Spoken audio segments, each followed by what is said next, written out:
ஒரு நகரத்தில் உள்ள ரயில் நிலையத்தில் சிறுவன் ஒருவன் வசித்து வந்தான். அங்கு நின்று செல்லும் ரயில்களில் பிச்சை எடுத்து தனது வாழ்க்கையை நடத்தி கொண்டிருந்தான். ஒரு நாள் வழமை போல் அவன் பிச்சை எடுத்து கொண்டிருக்கும் போது ஒரு உயரமான நன்கு உடையணிந்த மனிதனை கண்டான். பிஸ்னஸ்மேன் போல் இருந்த அந்த மனிதனிடம் பணம் கேட்டால் ஒரு பெரிய தொகை கிடைக்கும், பல நாட்களுக்கு அதை வைத்து வாழ்க்கையை ஓட்டலாம் என்று எண்ணி அந்த பிஸ்னஸ்மேன் அருகில் சென்று, சார், பிச்சை போடுங்கள், எனக்கு தாய் தந்தை யாருமில்லை, உங்களை போன்ற பெரிய மனிதர்கள் கருணையில் தான் வாழ்ந்து கொண்டிருக்கின்றேன் என்று உருக்கமாக சொன்னான். அந்த பிஸ்னஸ்மேன் அவனை பார்த்து, நீ எப்போதும் மற்றவர்களிடம் கேட்கிறாயே தவிர யாருக்காவது ஏதாவது கொடுத்திருக்கிறாயா என்று கேட்டார். பிச்சைக்கார சிறுவன் அதற்கு, சார், நானே ஒரு பிச்சைக்காரன், எனக்கு கொடுக்க எதுவும் இல்லாததால் தான் மற்றவர்களிடம் கேட்கின்றேன், என்னால் எப்படி கொடுக்க முடியும், என்னிடம்தான் எதுவும் இல்லையே என்று பதிலளித்தான். அதற்கு அந்த பிஸ்னஸ்மேன் சொன்னார், உன்னால் எதையும் கொடுக்க முடியாவிட்டால் மற்றவர்களிடமிருந்து கேட்பதற்கும் உனக்கு உரிமை இல்லை. நான் ஒரு தொழிலதிபர், எனக்கு கொடுத்து வாங்கலில் நம்பிக்கை உண்டு. நீ எனக்கு ஏதாவது கொடுத்தால் அதற்கு பதிலாக நான் உனக்கு ஏதாவது தருவேன். இதை சொல்லிவிட்டு அவர் ரயிலில் ஏறி சென்று விட்டார். அதன்பின் பிச்சைக்கார சிறுவன் அந்த உயர்ந்த மனிதன் சொல்லிவிட்டு சென்ற வார்த்தைகளை பற்றி யோசனை செய்து கொண்டு அங்கேயே அமர்ந்திருந்தான். அந்த வார்த்தைகள் அவனை ஏதோ செய்தது. ஒருவேளை எனக்கு அதிக பணம் கிடைக்காததற்கு காரணம் நான் மற்றவர்களுக்கு ஒன்றும் கொடுக்காததாலா? ஆனால் நான் தான் பிச்சைக்காரனாச்சே, மற்றவர்களுக்கு நான் என்ன கொடுக்க முடியும்? நீண்ட நேர யோசனைக்கு பிறகு அவன் யார் தனக்கு பிச்சை போடுகிறார்களோ அவர்களுக்கு ஏதாவது கொடுக்க முடிவு செய்தான். ஆனால் அவனுக்கு என்ன கொடுப்பது என்று தெரியவில்லை. 2 நாட்கள் தொடர்ந்து இதை பற்றி யோசித்து கொண்டிருந்தான். 3வது நாள் அவன் ரயில் நிலையத்தில் அமர்ந்திருந்த போது அருகிலிருந்த செடிகளில் பூக்கள் பூத்திருப்பதை கண்டான். அவனுக்கு ஒரு யோசனை தோன்றியது. பிச்சை போடுபவர்களுக்கு பூக்களை கொடுத்தால் என்ன? அவனுக்கு அந்த யோசனை மிகவும் பிடித்திருந்தது. அன்று அவன் பிச்சை எடுத்த போது அவனுக்கு பணம் கொடுத்த அனைவருக்கும் பூக்களை கொடுத்தான். அவர்களும் பூக்களை மகிழ்ச்சியுடன் வாங்கி வைத்து கொண்டனர். அன்றிலிருந்து தினமும் காலையில் பூக்களை பறித்து தனக்கு பணம் கொடுப்பவர்களுக்கு கொடுக்க ஆரம்பித்தான். பூக்கள் தீர்ந்து போகும் தருணங்களில் அவனுக்கு பணம் கொடுக்கும் மக்களின் எண்ணிக்கை மிக குறைவாக இருந்தது. ஒரு நாள் ரயிலில் அவனை ஊக்கப்படுத்திய அந்த பிஸ்னஸ்மேனை கண்டான். உடனே அந்த சிறுவன் அவரின் அருகில் சென்று, என்னை நினைவிருக்கிறதா? இன்று நான் உங்களுக்கு பூக்களை கொடுக்கின்றேன், நீங்கள் எனக்கு என்ன தரப்போகிறீர்கள் என்று கேட்டான்.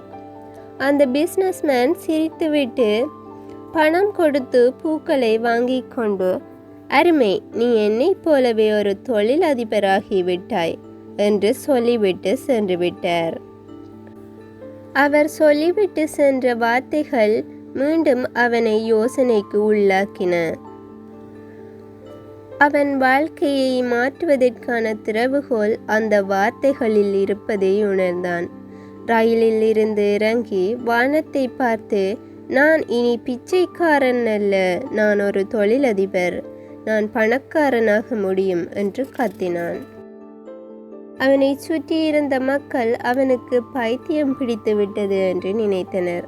ஆனால் அந்த சிறுவன் உறுதியாக இருந்தான். சில வருடங்களுக்கு பிறகு அதே ரயில் நிலையத்தில் நன்றாக உடையணிந்த 2 ஆண்கள் பயணித்தார்கள். ஒருவர் வயதானவர், ஒருவர் இளமையானவர். அந்த இளைஞன் மற்றவரை அடையாளம் கண்டு கைகுலுக்குவதற்காக கையை நீட்டி, என்னை உங்களுக்கு தெரியுமா என்று கேட்டான். இல்லை, இதற்கு முன் சந்தித்ததாக எனக்கு ஞாபகமில்லை என்று முதியவர் பதிலளித்தார். இளைஞன் சிரித்துக்கொண்டு, நாங்கள் இதற்கு முன் 2 முறை சந்தித்திருக்கின்றோம். உங்களுக்கு பூக்கள் தந்த அந்த பிச்சைக்கார சிறுவனை நினைவிருக்கிறதா என்று கேட்டான். ஆச்சரியமுற்ற முதியவர், ஓ ஆம், நான் ஒரு முறை பணம் கொடுக்க மறுத்த பிச்சைக்கார சிறுவன் நீதானா? 2வது சந்திப்பில் நீ எனக்கு பூக்களை கொடுத்தாய். இன்று நீ மிகவும் நன்றாக உடையணிந்திருக்கின்றாய். நீ இப்போது என்ன செய்கிறாய் என்று கேட்டார். இளையவன் சொன்னான், ஆமாம், நான் தான் அது. ஆனால் இன்று நான் ஒரு வெற்றிகரமான பூ வியாபாரி. வியாபார விஷயமாக வேறொரு நகரத்திற்கு சென்று கொண்டிருக்கின்றேன். மேலும் நீங்கள் எனக்கு வாழ்க்கையில் முக்கியமான ஒரு விதியை கற்றுக் கொடுத்தீர்கள். நாம் கொடுக்கும் போது மட்டுமே பெறுகின்றோம்.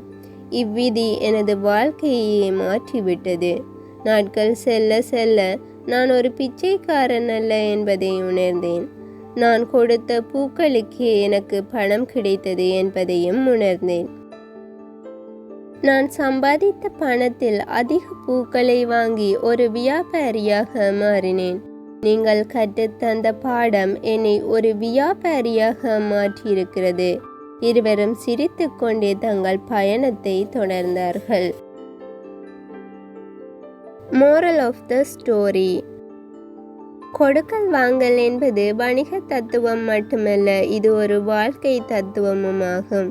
மேலும் நாம் வெற்றி பெற தகுதியற்றவர்கள் என்று எண்ணி நம்மை நாமே கட்டுப்படுத்தி கொள்கின்றோம். ஒரு பிச்சைக்காரன் ஆரம்பத்தில் தன்னை ஒரு பிச்சைக்காரனாக மட்டுமே எண்ணியது போல. அத்தோடு வெற்றி என்பது நம்மை நாம் எப்படி பார்க்கின்றோம் என்பதோடு ஆழமாக பிணைந்துள்ளது. நம்மை நாம் சிறியவர்களாக, ஒன்றும் செய்ய இயலாதவர்களாக பார்த்தால் மற்றவர்களும் அப்படித்தான் பார்ப்பார்கள். நமது திறமையை நம்பி அதில் செயல்பட ஆரம்பிக்கும் போது உலகமும் நமக்கு துணை புரியும். ஒரு பிச்சைக்காரன் தொழிலதிபரான இந்த கதை உழைப்பால் எதுவும் சாத்தியமே என்பதை எடுத்து காட்டுகின்றது. இந்த கதை உங்களுக்கு பிடிச்சிருந்தா லைக் பண்ணுங்க, ஷேர் பண்ணுங்க, சப்ஸ்கிரைப் பண்ணுங்க. தேங்க்யூ.